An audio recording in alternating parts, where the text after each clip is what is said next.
Coming up on One Detroit, we're focusing on food. We'll take you on a nostalgic journey about a hometown favorite, Velvet Peanut Butter. Plus, the chef of an award-winning restaurant talks about the importance of serving sustainable seafood. Also ahead, we'll show you how the Detroit Food Academy is teaching young people culinary and life skills. And we'll give you some ideas on things to do this weekend and beyond in Metro Detroit. It's all coming up next on One Detroit. From Delta Faucets to Behr Paint, Masco Corporation is proud to deliver products that enhance the way consumers all over the world experience and enjoy their living spaces. Masco, serving Michigan communities since 1929. Support for this program is provided by the Cynthia and Edsel Ford Fund for Journalism at Detroit Public TV. The DTE Foundation is a proud sponsor of Detroit Public TV, among the state's largest foundations committed to Michigan-focused giving. We support organizations that are doing exceptional work in our state. Visit dtefoundation.com to learn more. Nissan Foundation and viewers like you.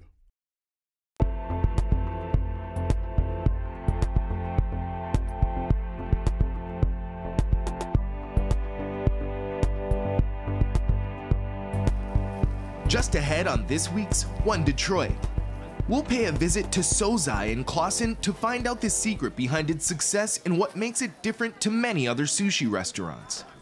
Plus, we'll see how the Detroit Food Academy is preparing young people for opportunities in the culinary industry.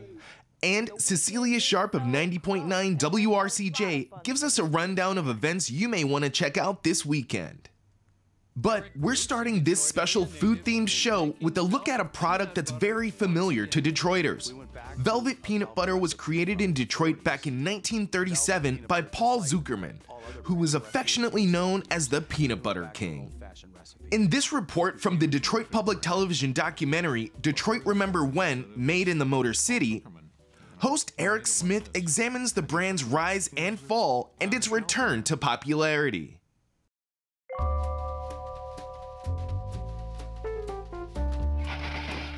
I really think local brands help you identify with who you are. Okay, so whatever happened to Velvet Peanut Butter? It was a very prominent brand, and I remember it being prominently displayed in the grocery stores. And at the time, most of the grocery stores were locally owned. Stores that used to carry Velvet Peanut Butter are no longer around. Great Scott, Farmer Jack, Chatham. There were all the national brands, Peter Pan, Skippy. But here in Detroit, Velvet was our peanut butter. I don't know that I realized it was a Detroit brand at the time. It was just the most popular brand in the grocery store. But it was smooth. It was smooth. Fresh, pure, and delicious. It was smooth. Paul Zuckerman was the man behind Velvet. He came to America from Turkey as a little boy and wound up right here in Detroit. It started in 1937, and the way it happened, according to Paul Zuckerman, my father, he was driving a truck. When he decided he wanted to marry my mother, her parents didn't think driving a truck was so impressive, and he was always very entrepreneurial. So Mr. Zuckerman and another truck driver went into the peanut butter business. They bought a couple of machines and set up shop in a garage on 12th Street, my father and Harry Gause, and the two of them alone together did everything. Harry Goss ran production, and Paul Zuckerman became the salesman. He would tell me that he'd fill up his car with cases of peanut butter and go out and hit the road. And his favorite sales pitch was, I'm down to one last case of peanut butter. I don't want to go home with it. Just take the last one and make my day. When World War II started, Uncle Sam pressed Velvet into service to help feed our troops. Because the government felt it was such an essential product, that probably put the stamp of approval on peanut butter. Mothers probably felt, well, if it's good enough for the soldiers and they think it's healthy. The Velvet's jar came with those fresh, pure, and delicious faces inspired by Paul Zuckerman's little boy, Norbert. It does look like him. He wasn't so pure, but he was a cute kid, adorable kid. You know, there was a time eating peanut butter was actually a chore. The oil and the ground peanuts would separate, and then they had to be mixed again by hand. Paul Zuckerman had the solution. It was called velvet homogenized peanut butter. And he always claimed that they started it, so I only can believe that. But, you know, I wouldn't go to court on it. He was so successful with it, he was known everywhere as the Peanut Butter King. And if he wasn't known when you first met him as the Peanut Butter King, he made sure that you knew that he was the Peanut Butter King by the time you finished the conversation. In 1950, the Peanut Butter King decided to diversify, buying the crunchy potato chip company. Soupy Sales advertised for them. He used to call everybody a bird bath. I don't know why. You're a good bird bath, or you're a bad bird bath. He was just a wild guy. By the late 1950s, Velvet merged with Sunshine Biscuit, joining national brands like Hydrox Cookies and Hi-Ho Crackers. Test kitchen cooks dreamed up dishes with ingredients like gelatin, Miracle Whip, and peanut butter. No, but that was a big thing in those days. Jell-O and Miracle Whip and Jell-O and sour cream and Jell-O and whipping cream. I loved it, but that does not sound like a very good recipe to me. You can't win them all, right? The Sunshine deal did make Paul Zuckerman a multimillionaire, but he stayed on in charge of the Velvet operation. When the brand was at its strongest, we had sales in Indiana and several cities, some in Illinois, but basically it was a Detroit brand, and an unbelievably well-known Detroit brand. Just a few years later, Sunshine's enthusiasm for peanut butter apparently dimmed, and Paul Zuckerman bought his company back for, well, peanuts.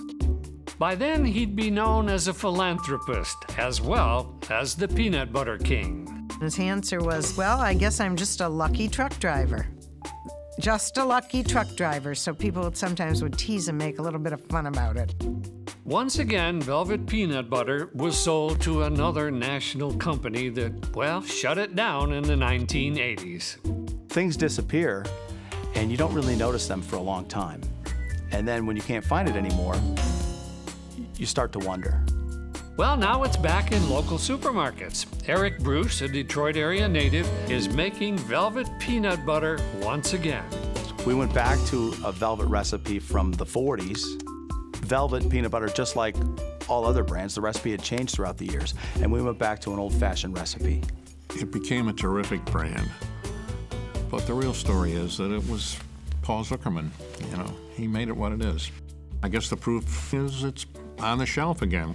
Got Velvet peanut butter back on the shelf, which is quite a nice thing.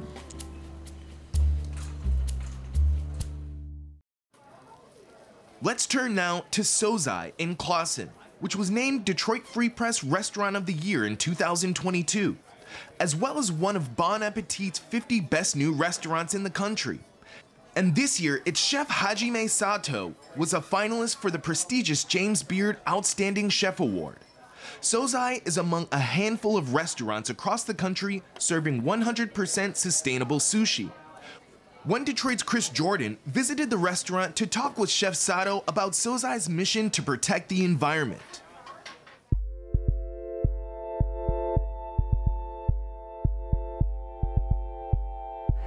I wanted to really celebrate restaurants that are bringing a perspective to an area. And I think that that's what we're seeing with new restaurants and seeing here in Clawson, for Sozai specifically, it's that perspective of wanting to serve sustainable sushi.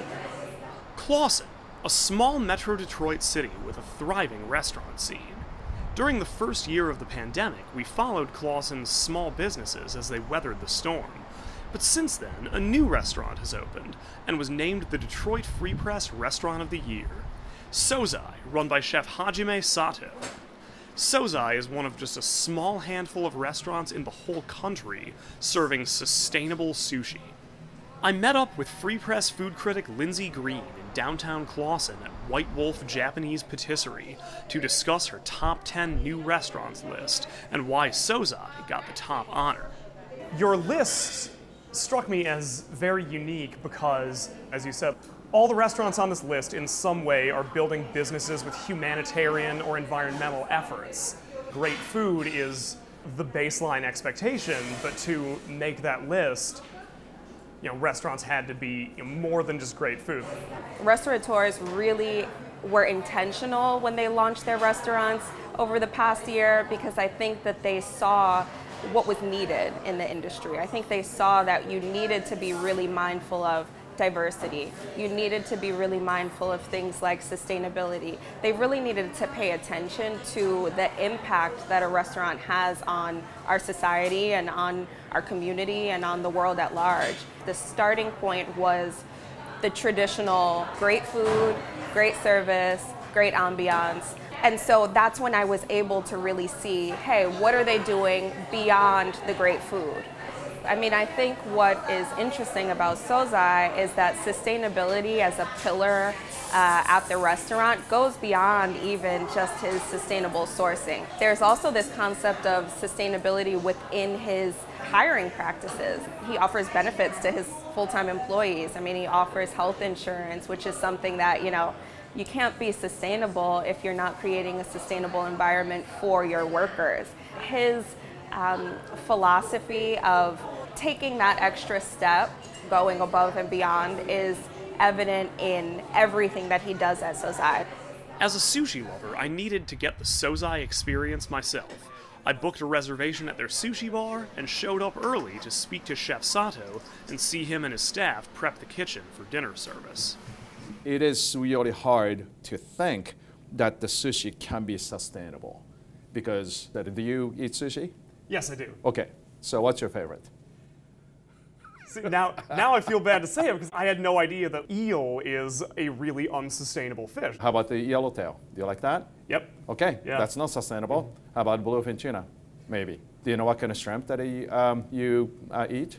We are literally talking about 4 or 5 species that everybody has. That's probably 90% of the sales. I cannot use any of that. The sous chef has to make a decision of changing that. That's almost impossible. That's crazy, right? So that's why maybe 10 of the sustainable sushi places in nation at the time that I switched 13 years ago, and now it's about 10. Wow. So it's not really catching on. According to Lindsay's article, the amount of sustainable seafood in American restaurants has actually decreased in recent decades, and about 34% of seafood served in America is unsustainable. The thing that really frustrates me, that sous chef who say that, well, I have kids and maybe my kid's gonna, take over my restaurant in the future. Do you understand that within like 10, 20 years, you're not going to get any seafood left when you're doing what you're doing? Sometimes I feel like you can make a little sacrifice in your life, a little bit, right? Then that's going to change a little bit, right?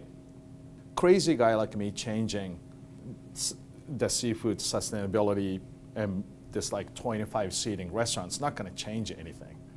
But think about half of the entire population. That's 10% reduction on, let's say, I'm not gonna eat eel all the time, but maybe I'm not gonna eat it maybe 10, 20% of the time. Entire population did it, or half of the population did it. Right. That's gonna basically change the entire dynamic of anything that you see. Chef Sato's advice to sushi lovers who want to eat more sustainably? Start with, go to the sushi bar or any kind of seafood restaurant, fishmonger. Just say, where does this fish come from, right? Why do you have this fish? Just a little something. Is it local? Is it seasonal? Whatever that is, right? That's going to change a little bit of people's mind, or saying that, okay, is this sustainable or not? Just say that. Then maybe they're going to think twice about it. Oh, maybe that's how we have to shift, right? How much do you use more local fish or Great Lakes fish? So we use a walleye for, we call it pure Michigan roll. And I use a smelt also from Great Lakes. At this moment, there's sort of 2 that I use. And of course, I like to increase that. You also, you do more vegetarian stuff and more with vegetables than a lot of sushi places do. One of the things that's, I guess if you go to the sushi bar, if you say you're vegan or vegetarian, then you get like just avocado and cucumber roll. We don't do that. We do a lot of pickled vegetables in the house, and we even have omakase, which is the chef's choice meal for the vegan people. So you're gonna have a lot of choices. And even if you get sashimi assortment, you get a lot of pickled vegetables. And some people don't eat it. It's like, hey, it's vegetable. And I sometimes make them eat it. Eat your freaking vegetables. And now you mentioned the omakase, the chef's choice experience at the sushi bar. Yeah, tell me a bit about that. I want people to experience something that you would never ever eat from the menu if it's there. And yes, used to the fried California with spicy mayonnaise. And today I might give you the sea snails. But be open-minded. You might like it. You never know what you're gonna get. And sometimes I talk to the customers, and even exactly the same omakase from the menu, I might do a touch different because I talk to the customers, maybe they like this way, maybe I can push a little bit this way. So every time it's different. That's why there's a counter space over here. That's the only time I do omakase, not at the table. I think relationships so important, especially these days. Everything's kind of internet-based, and there's no human contact that much. You know, people, I think, misses that part of it in a restaurant too. It's so mechanical sometimes, right? Right. I'm more old school. I like to have a regular customer for life. The Detroit Food Academy is a nonprofit that teaches cooking and life skills to teenagers and young adults. Bridge Detroit reporter Micah Walker sat down with two of the Academy's instructors to talk about the organization's mission and how it not only prepares young people for culinary careers, but also inspires them to become community leaders.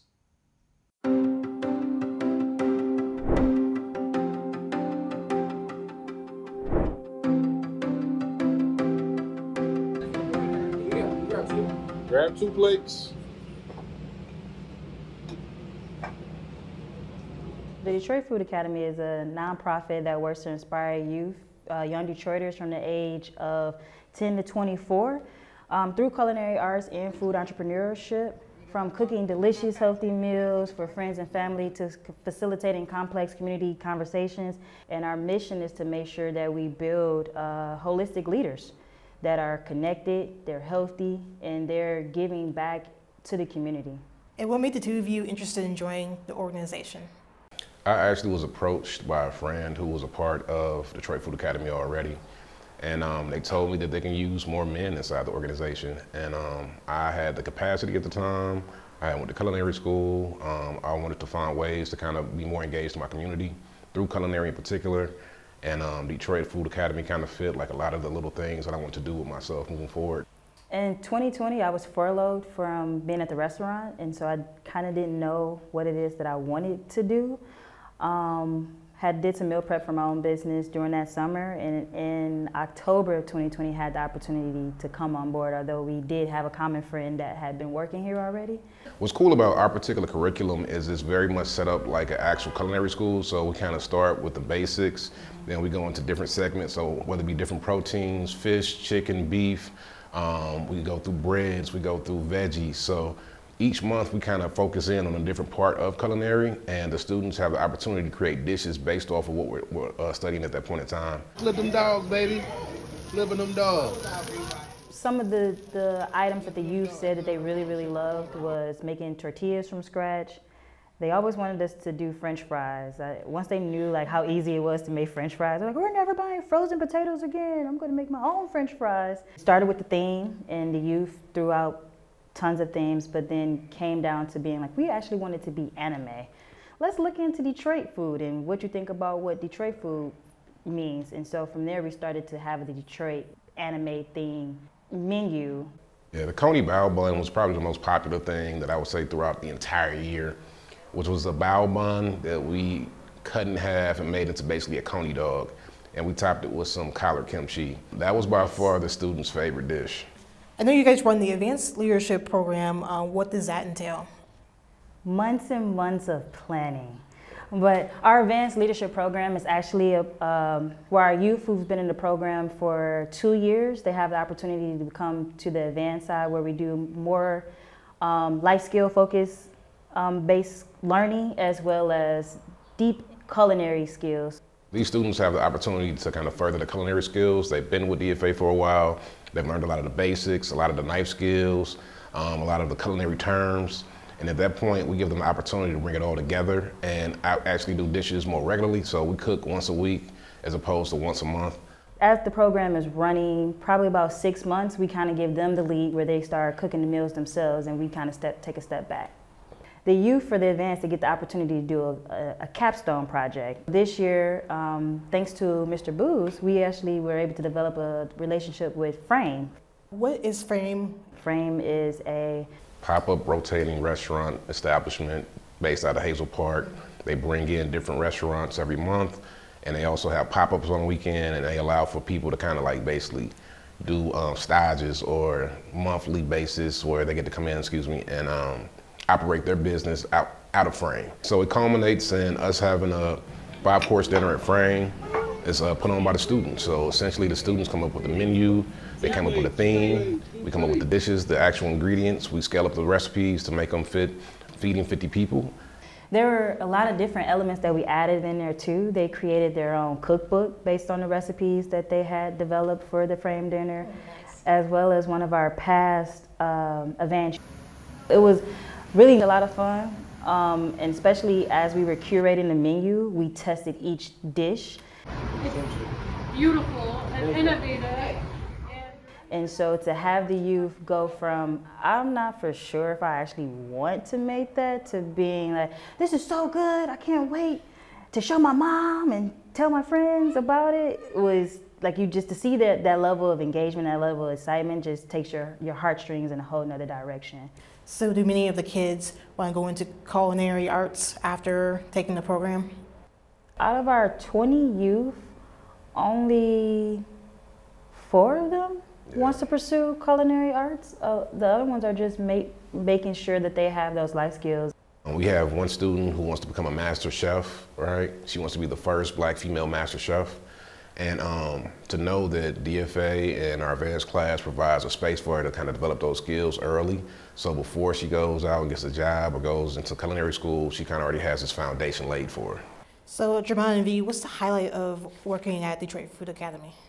How Booz and I approach it is, what didn't we have as youth that we can use to infiltrate our youth to make sure that they have that and be well-rounded. And so the highlight is being able to see them develop, being able to see them being powerful, being able to see them using their voices. Planting seeds for the future with them, knowing that you are investing in them in a way that will help develop them to be their best person down the line. And then also watching them in community, watching them develop relationships and watching them blossom. There are fun events for all ages taking place in Metro Detroit this weekend. From music concerts and comedy shows to outdoor activities, you'll find it all in today's One Detroit Weekend with Cecilia Sharp of 90.9 WRCJ. Hi, I'm Cecilia Sharp with 90.9 WRCJ. The weekend is so close and there's a lot of fun things to do in and around Detroit. So let's get started. New Music Detroit is hosting its 16th annual Strange Beautiful Music Concert Marathon through the 9th at 3 different locations in the city. Friday's show is at New Lab in Michigan Central, and Saturday's show is at the Cube in Orchestra Hall. Friday, you can see the Michigan-grown band Greta Van Fleet take the stage at Little Caesars Arena for their Starcatcher World Tour.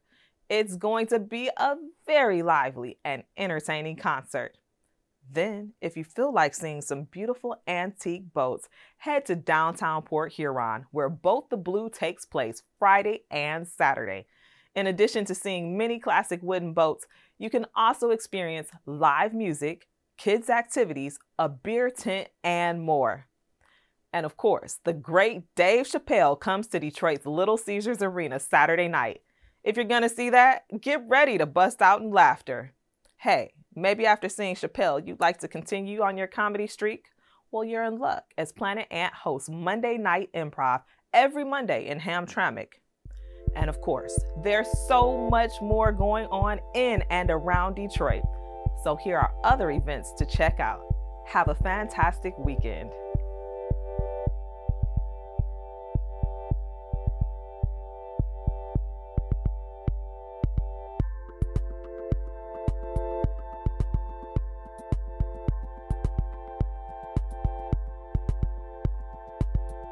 That will do it for this week's One Detroit. Thanks for watching. Head to the One Detroit website for all the stories we're working on. Follow us on social media and sign up for our weekly newsletter. From Delta Faucets to Behr Paint, Masco Corporation is proud to deliver products that enhance the way consumers all over the world experience and enjoy their living spaces. Masco, serving Michigan communities since 1929. Support for this program is provided by the Cynthia and Essa Ford Fund for Journalism at Detroit Public TV. The DTE Foundation is a proud sponsor of Detroit Public TV, among the state's largest foundations committed to Michigan-focused giving. We support organizations that are doing exceptional work in our state. Visit dtefoundation.com to learn more. Nissan Foundation and viewers like you.